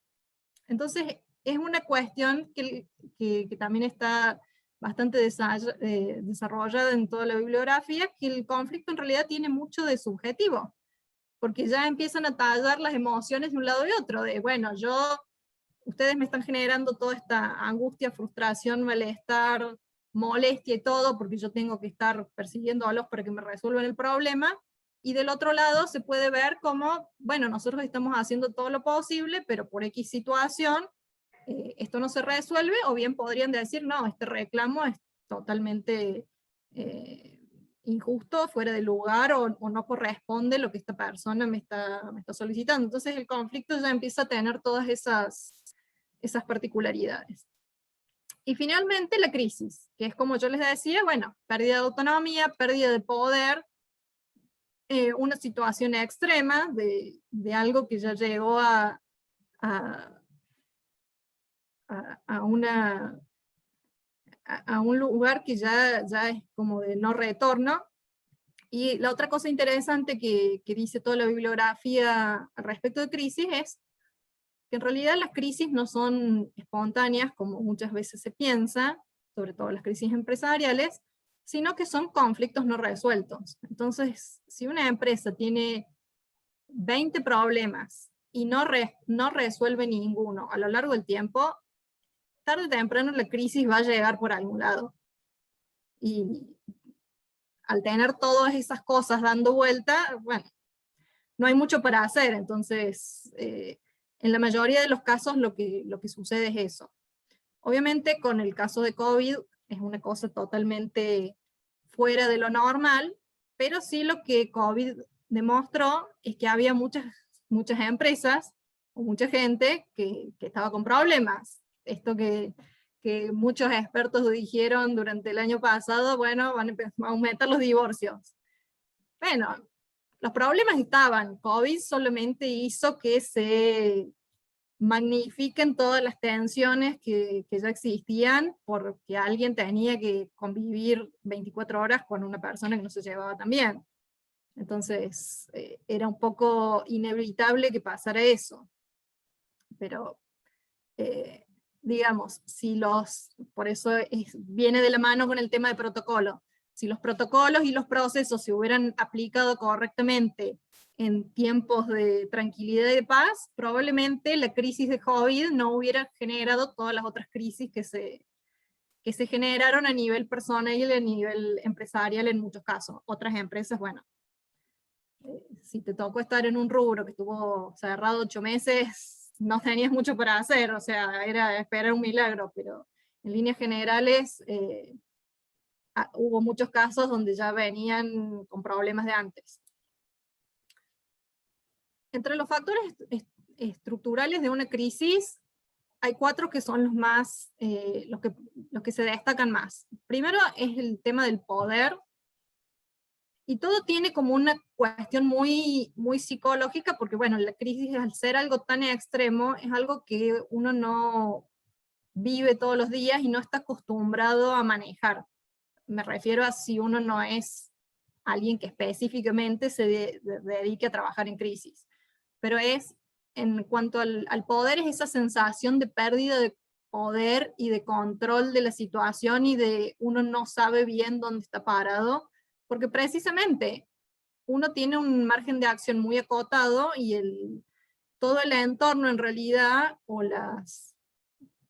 los diferentes actores que forman parte de ese escenario de crisis, tienen poder de decidir cosas que antes de la crisis uno no se hubiera imaginado que pasaba. La otra cuestión es el tiempo, bueno, no tengo más manos para resolver el problema, es como, bueno, se está hundiendo el Titanic y tengo que tapar todos los huecos y no te alcanza, entonces, ¿qué más vas a hacer? O sea, no, estás con el balde ahí al lado de la baranda del barco sacando agua y te está entrando a chorros por otro lado, no se puede. Entonces, es esa sensación. El factor emocional, que también es bastante complejo, no todas las personas son buenas para las crisis. De hecho, también lo dice la bibliografía, alguien que puede ser una persona excelente dentro de la empresa en un tiempo normal o regular, puede ser tu peor empleado en una crisis, porque es alguien que o actúa de una forma que empeora las cosas de la situación en la que ya está, o bien que la persona se queda totalmente inmovilizada sin saber qué es lo que tiene que hacer. Entonces, en el tema emocional, y obviamente también para la persona que está llevando adelante la crisis, o sea, para dedicarse a crisis en general y a comunicación de crisis en particular, hay que tener un cierto carácter y temperamento que permita que muchas cosas resbalen, y tolerar la presión y el estrés de una forma muy particular, y tener una mirada muy realista de las cosas. Yo creo que las personas menos indicadas para estar en crisis son la gente muy positiva o muy negadora. La gente muy positiva no es tan malo lo que está pasando, y no, es malo, o sea que mejor acepta que es malo, o sea, tu positividad en este momento no tiene ninguna utilidad, no necesitamos que trates de ponerle buena onda, porque lo que pasa no es para eso. Y el otro problema es la gente negadora de no pasa nada malo, está todo bien, no, o sea, pasan cosas malas, hay que resolver las cosas malas que pasan, y negar el problema no hace que tu situación cambie, al contrario, va a hacer que todo ese entorno que tiene poder pueda hacer cosas en contra tuya, entonces no es bueno tampoco eso. Y de la mano con esto de las emociones son los comportamientos no controlados. Entonces, la gente puede, en una situación de crisis, a veces disparar para cualquier lado, y bueno, y uno mismo que puede estar dentro de una situación de crisis, tiene que estar muy concentrado en lo que está haciendo y muy asesorado por un equipo, porque si la situación es muy intensa, uno puede también cometer errores en la forma de comportarse, o de tratar de resolver un tema, o de, bueno, ser demasiado humano en una situación donde no es necesario comportarse como si alguien fuera a comprenderlo, porque bueno, también una situación de crisis no es para buscar contención ni ese tipo de cosas, es para resolverlo. En cuanto a los tipos de crisis, también algo que es interesante conocer son estas tres cuestiones, que son la frecuencia de ocurrencia, qué es lo que se espera en una actividad o determinado rubro, y qué cosas puede hacer o qué tipos de crisis pueden haber según una organización. En relación a la frecuencia, y esto también está sacado del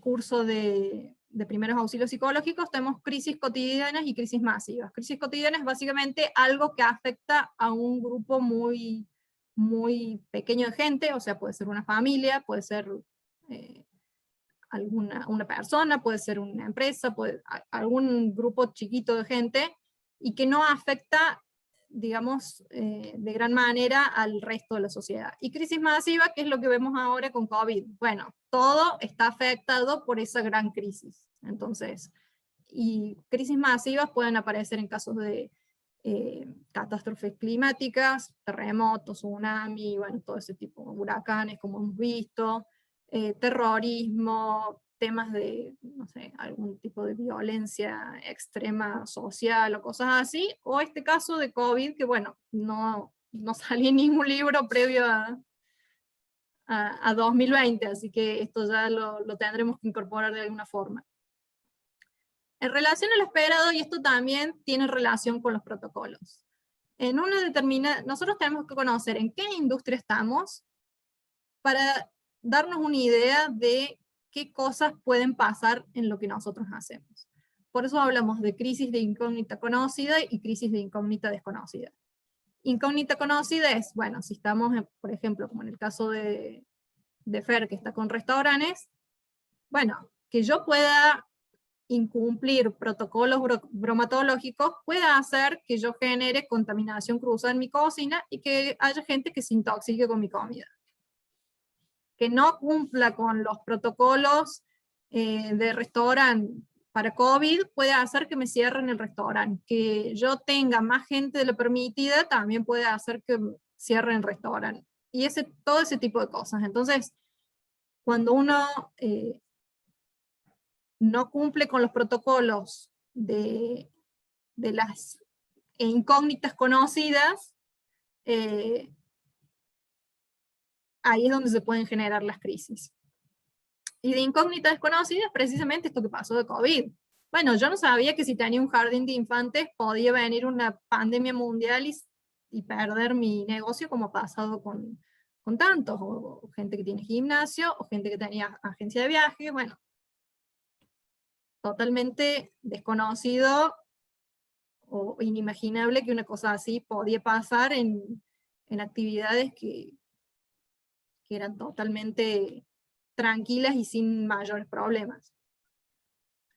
Y después las crisis que vienen por el tipo de actividad que tiene la organización, que pueden ser relacionadas con productos, con servicios ambientales, institucionales, y bueno, depende de la bibliografía que vean, pueden encontrar más o menos detalle de esto, no nos vamos a centrar mucho. La otra cosa interesante es cómo evoluciona una crisis, cómo se produce. Y a mí me gustó este gráfico, mi suegra es geóloga, así que el sismograma me pareció una buena forma de graficar la crisis. Si ustedes ven la imagen, empieza con una línea, digamos, sin tanta oscilación, que si uno la pensara como en la cotidianidad de una empresa, bueno, tenés tus problemas, tus reclamos, quizá algún que otro conflicto dando vuelta, pero en sí no hay tanta oscilación. Cuando estalla la crisis, vemos que la oscilación es bastante extrema y pronunciada, como pasaría en el caso del sismograma, pero después le siguen toda una serie de oscilaciones, no tan grandes como la primera, pero bastante más grandes que lo que era la actividad regular. Y eso también es el otro problema de la crisis.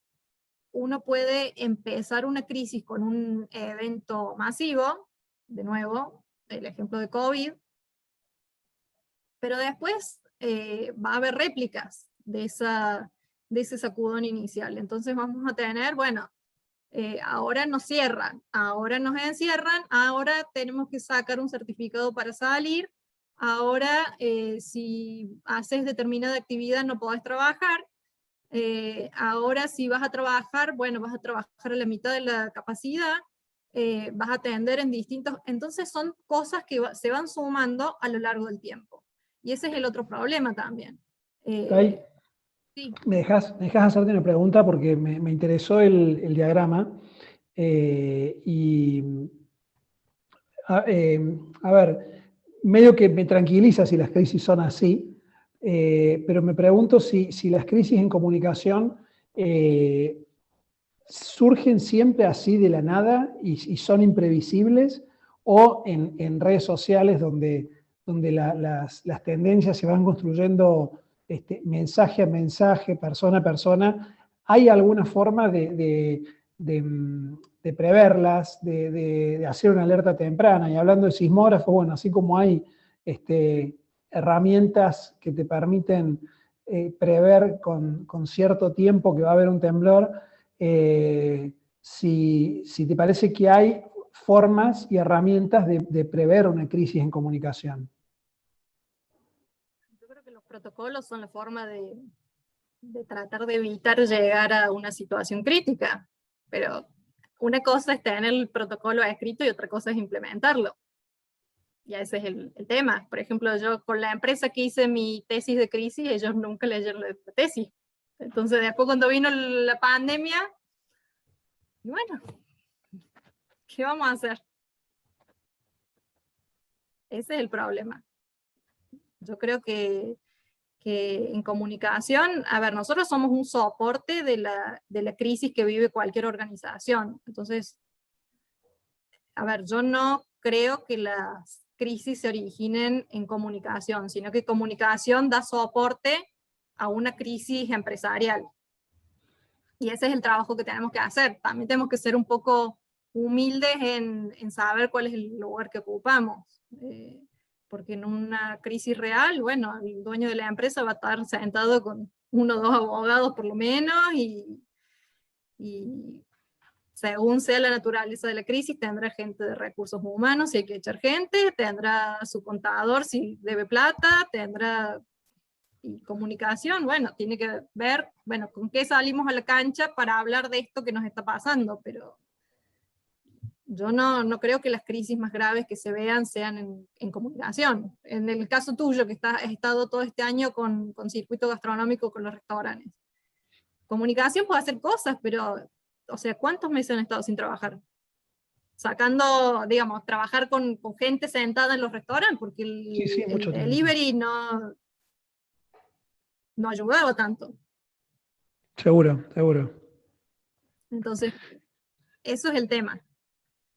¿Qué haces con la gente que puso un montón de plata para un negocio como un restaurante, siendo que es una de las industrias que a más gente le da trabajo, que ese es el otro problema de ellos en particular, cuando te dicen no podés trabajar con gente sentada acá por 8 meses? Perdiste Día de la Madre, Día del Padre, cumpleaños, casamiento, bueno, todo ese tipo de cosas. Entonces, ¿qué haces desde comunicación? No tenés nada para hacer. O sea, podés hacer cosas, pero no vas a resolver la crisis. A eso me refiero. Sí, evidentemente es una crisis que no tiene que ver en este caso con comunicación. Ya que te interrumpí, te leo otra pregunta dificilísima, pero a ver si tenés alguna reflexión sobre esto, que deja José Ignacio en el chat, y pregunta cuál es tu opinión sobre la acción del dueño de Tesla, de Elon Musk, sobre los bitcoins, que generó caída en los mercados. Se refiere al ingreso primero y a la salida y a las declaraciones después que hicieron temblar y caer fuertemente las cotizaciones de bitcoins. Pero si me preguntaran a mí, es muy difícil de responder. No sé si tenés alguna opinión o comentario al respecto. Conozco mucho del tema de Bitcoin y es probablemente gente con mucha plata, así que tampoco puedo responder a eso. ¿Qué sé yo? No conozco, no puedo responder mucho del tema. No creo que tampoco sea, a ver, me parece que debe ser más una movida de intereses económicos que de situación de crisis, porque ¿a quién afecta? O sea, conozco gente que ha perdido plata con Bitcoin, pero probablemente no debería haber puesto plata ahí en primer lugar y no tenía tanto conocimiento del tema como para meterse donde se metía. Entonces, yo creo que eso no es un tema de crisis. Bien, gracias. Adelante. Bueno, entonces como venía diciendo con esto del sismógrafo, funciona así. Si ustedes tienen una gran crisis inicial, le van a seguir otras crisis que son consecuencias de la primera. En el caso de los sismos, como siempre me explica mi suegra, en el primer sismo grande se van a dañar algunas estructuras, pero con las siguientes réplicas se van a ir dañando o cayendo otras estructuras que soportaron el primer sismo grande, porque uno no puede resistir tanto tiempo, tanta presión del contexto del ambiente. Entonces, bueno, habrá restaurantes que cerraron en el primer mes, habrá restaurantes que cerraron en el mes 3, y habrá gente que está pensando en cerrar ahora. Entonces, a eso nos referimos, de cuánto tiempo podemos soportar las consecuencias de esa crisis inicial y de todas las microcrisis que se generaron culpa de ese primer evento catastrófico. Si bien no se puede hablar necesariamente de tiempo, al menos en lo que yo he visto, una crisis es un periodo de al menos 3 años. ¿Y esto por qué digo 3 años? Porque el primer año es, bueno, la crisis grande, todas las crisis chicas y toda la revolución que se genera alrededor de eso. El segundo año es tratar de ir reconstruyendo lo que se puede, y en el tercer año recién se va volviendo una situación más o menos normal o más o menos lógica del nuevo normal que le dicen ahora, porque también el problema de las crisis es que uno nunca vuelve al lugar inicial previo a la crisis. Entonces, bueno, vos vas a volver a reacomodarte, vas a volver a reacomodar tu vida, pero tu vida no va a volver a ser lo que era antes, no solamente porque probablemente vos ya perdiste mucho de los recursos con los que contabas para trabajar durante la crisis, digamos, previo a esa crisis, sino porque el desgaste físico, psicológico y emocional que eso te genera, vos ya no sos la misma persona después de la crisis. Entonces todos conocemos o hemos escuchado, bueno, cómo vivieron nuestros padres la hiperinflación de los fines de los 80, cómo vivimos nosotros, algunos quizás por ahí todavía éramos un poco chicos, y no teníamos tantas responsabilidades como ahora, pero cómo vivimos el 2001, y qué le contaremos a nuestros nietos de cómo fue la crisis de COVID en 20, 30, 40 años.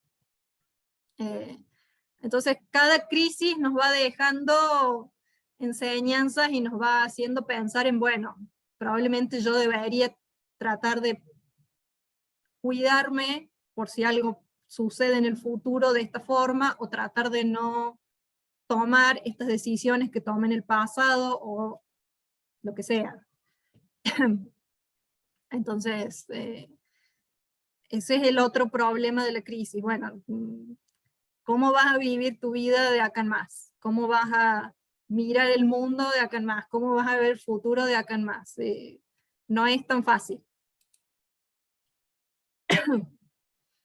Y en cuanto a comunicación específicamente, yo consideré que para trabajar en crisis se puede usar el modelo que propusieron ustedes con Guille, y es el que todos ya conocen y han visto la Diplo, pero quizás en la parte de diagnóstico se tenga que trabajar un poco más en fino. Y la principal diferencia también es que en el diagnóstico hay un comité de crisis, que es lo que les decía antes de... va a haber un abogado o varios abogados, va a estar el dueño de la empresa, va a haber el contador, gente de recursos humanos, en fin, según la naturaleza de la crisis y de la organización, el comité de crisis puede tener distinto tipo de participantes. Y bueno, se va a tener que trabajar de la misma forma que el plan común o el plan regular que ustedes ya conocían, diagnóstico, objetivo. En una crisis el objetivo es bastante claro, tiene que sobrevivir la empresa. Para eso se hace el plan de comunicación de crisis, es el objetivo, no hay otra cosa. Y después todo lo otro que ya habían visto antes.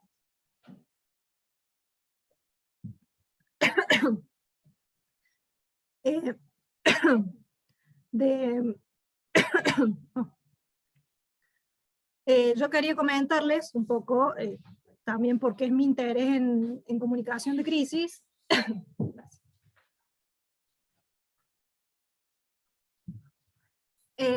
Si bien a mí no me tocó trabajar con ninguna crisis empresarial, sí me tocó cuando yo estaba haciendo mi tesis sobre crisis, una crisis personal, que fue en julio de 2017, yo tuve que intervenir en un caso de maltrato infantil de mi sobrino. Y eso fue en julio, y en octubre yo fui diagnosticada con insuficiencia renal, en un grado bastante avanzado, y ahí me avisaron que, bueno, mi nefróloga me dijo, bueno, vas a necesitar diálisis en algún momento y un trasplante. Entonces, es bastante particular esto del que les decía del sismo, de bueno, no es solamente lo que pasa en un primer momento, sino todas las cosas que pueden pasar después. Y yo no aprendí tanto de crisis haciendo la tesis como viviendo la situación de crisis personal que me tocó. A ver, yo no creo que ninguna crisis sea fácil, no creo que sea más fácil la crisis del dueño del restaurante que la crisis que me tocó a mí, pero estar en un caso de esos es particularmente emocional y particularmente duro, porque uno está expuesto a conocer cosas del mundo que no sabía que existían. Tiene que ver un lugar de cómo funciona la sociedad que tampoco se imagina que existía. Me refiero a todos los organismos de niñez y de trabajadoras sociales y de abogados de familia y de psiquiatras y de, bueno, un montón de cuestiones. Yo viví de primera mano todo lo de emociones y aparte con una enfermedad en curso, o sea, yo ya tenía síntomas antes de eso, tuve que suspender todo digamos, mi investigación de qué era lo que tenía mal para enfocarme en la crisis, así que eso yo también lo viví. Y bueno, y tuve que hacer mi equipo interdisciplinario para ayudarme a resolver la crisis. Tenía abogado, psiquiatra, psicóloga, bueno, Guille que estaba al lado mío, tenía que bancar, tenía que gestionar la familia, de manejar esa crisis. Entonces, o sea, realmente no les puedo decir lo difícil que es. Y después, al poco tiempo, tenía el tema de mi enfermedad, o sea que no fue una crisis, fueron dos, y seguían pasando cosas. Entonces, creo que la utilidad de aprender de crisis es, bueno, tarde o temprano en su vida les va a pasar alguna, y yo espero de corazón que se acuerden de esta clase, para que puedan llevarla adelante lo mejor posible, entender que lo que sea que les pase, ustedes siempre tienen que tener un equipo de gente que los apoye, o sea de manera personal como de manera profesional, porque hay cosas que ustedes no conocen que se tienen que resolver. Y también que muchas veces las crisis no tienen una resolución, como es en el caso particularmente de mi sobrino o de mi enfermedad. O sea, yo hasta que no me haga un trasplante, y no sé si lo hago, si va a funcionar, y lo de mi sobrino tuvo una resolución hasta un cierto punto, hasta donde legalmente se puede. Así que, digamos, como anécdota, les puedo contar eso. Sé que quizás es un poco sorpresivo que lo cuente en este entorno, pero también lo conté el día que tuve mi defensa oral, porque para mí era importante contar que hay un lugar más allá de la teoría, la tesis y los marcos teóricos que uno tiene que hacer para recibirse de una carrera. O sea, la vida es la vida real. Y bueno, uno trata de hacer lo mejor que puede. Así que esa es la historia de la crisis. Bueno, visto y considerando que nos llegamos al final para que haya espacio para preguntas y demás, y para que ahora pueda tomar algo de ahí. Para que respire un poquito. Gracias Para por que compartir respire un poquito, la para, experiencia. bueno, en Ay, el la verdad marco que de estas charlas siempre surgen cosas para hablar cercanas, entonces bueno, por Está muy bien. eso fue para aquel lado también. Yo nada, siempre digo que también todo lo que nos pasa está en nuestros roles de individuos, de organizaciones, de naciones y del mundo, así que bueno, ahí tomamos y bueno, gracias Dai por compartir también y bueno, fuimos un poco acompañándote con esta experiencia.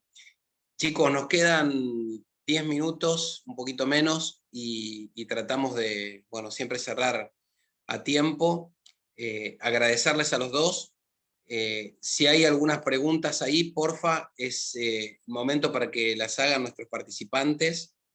Y ya decirles que dentro de un mes tenemos la charla de comercio electrónico con Mateo Navarra, con Rodrigo Galvez, que lo tenemos acá presente. Agradecerle a Rodrigo que bueno, salió de su clase y se vino para acá. Y el primer martes de agosto vamos a tener, vamos a recuperar la charla con nuestro querido Fabián Melo, que bueno, salió del COVID, y ahí está recuperándose. Así que ahí también vivimos su crisis personal, lo acompañamos, lo contuvimos y ahí lo tenemos de vuelta. Así que, Guille, un poco digamos, vos trabajás mucho también con empresas, y digamos, hoy en día muchos empiezan a tener que meter los protocolos. Digo, ¿tenés que ser una gran empresa para trabajar con todos estos conceptos que estuvimos hablando hoy? No, en realidad lo importante es que un protocolo, como bien dijimos, en algún caso puede ser una definición que entra en un párrafo. Solamente puede elegir qué pautar el gerente de marketing y solamente va a hablar en nombre de la marca el dueño. Chao, listo. Y capaz que arrancás por ahí. Pero establecer estas reglas te permite dar orden y proceso. Un calendario de contenido y un protocolo de generación de contenidos, para mí lo tienen que tener cualquiera, por más que seas muy pequeño, por más que seas un comercio individual, por más que vos estés haciendo dropshipping y te largaste con un proceso. Ahora, para el desarrollo que hicimos en su momento para crear los protocolos de la universidad, y sí, es un documento de 180 páginas.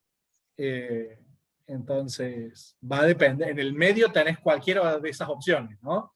De decir, bueno, activo 2, 3 cosas como para tener claro cómo va a ser el protocolo de respuesta, cómo va a ser el documento de preguntas frecuentes y cómo va a ser mi protocolo de generación de contenido y mi calendario. Esas 4 cosas las debería tener prácticamente cualquiera.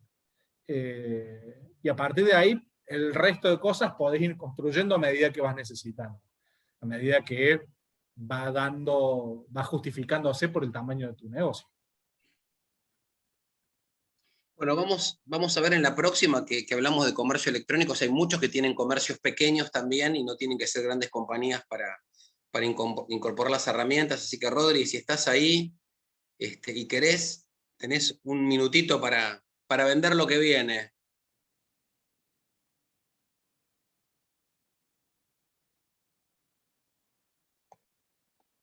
Ahí te estoy dando a ver para que reactives Bien, tu audio. Ahí está. estamos.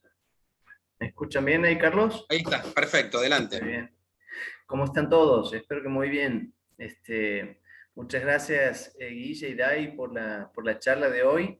Y como decía Carlos, la que se viene en breve, dentro de un mes, un poquito menos, sobre e-commerce. Vamos a estar conversando sobre temas introductorios, comprender un poquito el escenario en el que se desarrolla el e-commerce en Argentina y hablar básicamente sobre un modelo sencillo sobre el cual podemos entender de manera inicial cuáles son las partes más importantes del e-commerce, la tecnología como base fundamental, los procesos de negocio y cómo aplicar el marketing digital a estos fines, ¿no? Con la finalidad de poder vender mejor online. En esta charla básicamente vamos a hablar sobre las cuestiones de base, las cuestiones fundamentales que uno tiene que comprender, sobre todo para cambiar un poco el mindset con el que venimos muchas empresas que empezaron a trabajar en el mundo offline y luego intentan pasar al mundo online. Entonces, para poder cruzar esa barrera es muy importante entender determinados conceptos que muchas veces es bueno desaprender para poder, bueno, sacar el mejor provecho a lo que es el e-commerce, ¿no? Así que va a ser un gusto compartir con ustedes esta próxima charla. Ya les estaremos enviando información en los próximos días y agradecemos mucho si pueden compartir con quien crean que les pueda ser de utilidad. Gracias, Rodrigo, querido. Bueno, Guille, Dai, si quieren cerrar, los invito. Así, bueno, ahí llegamos. Ya todos tienen, les dejé a todos en su calendar y acá también, donde tienen todos los apuntes de lo que vimos hasta ahora. Y también desde mañana va a estar el video de hoy a disposición. Así que ya se los dejo a todos en el grupo, en el chat. Por mi parte, agradecer como siempre la presencia y el acompañamiento de todos. Y bueno, ahí en la presentación y en el material tienen para ampliar todo lo que estuvimos hablando. Y por supuesto, todos los demás espacios que desde la Diplo y todo el ecosistema Diplo implica, ¿no? Todo lo que tiene que ver con la degustación digital, todo lo que tiene que ver con la Diplo en formato blended, con la Diplo Smart, todo lo que tiene que ver con rockear la comunicación, todo lo que tiene que ver con perseguirlo al Rodri y mandarle mensajes para que nos conteste a cualquier horario. Todo eso es parte del ecosistema Diplo actual, así que más que nada eso, agradecerles y continuar en esta misma línea y misma tesitura de seguir construyendo juntos contenido y conocimiento, que todas estas jornadas siempre algo sacamos todos, tanto los que las preparamos como los participantes. Gracias, Guille. Fernando, ¿querés cerrar hoy y seguimos con la próxima? Bueno, muchas gracias. Me estoy escuchando con eco porque estamos acá con dos micrófonos. Ahí va. Gracias, Guille, gracias, Dai. Gracias por compartir no solamente tus temas teóricos, sino también alguna anécdota personal que nos conmovió un poco todos.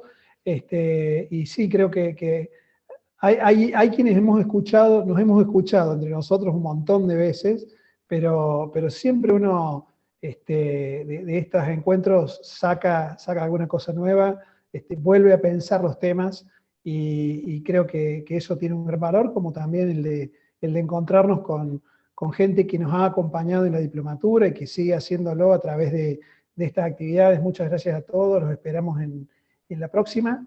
Y bueno, estamos atentos a cualquier sugerencia para para nuevas actividades, para mejora de las que hacemos y para seguir manteniendo viva la comunidad. Bueno, muchas gracias entonces, Fer, gracias Dai, gracias Pulpo, gracias Rodrigo, a toda la gente del asilo que nos acompaña, para los que están presentes, para los que nos van a ver, gracias, y la seguimos en la primera semana, el primer martes de julio, con Comercio Electrónico. Nos vemos.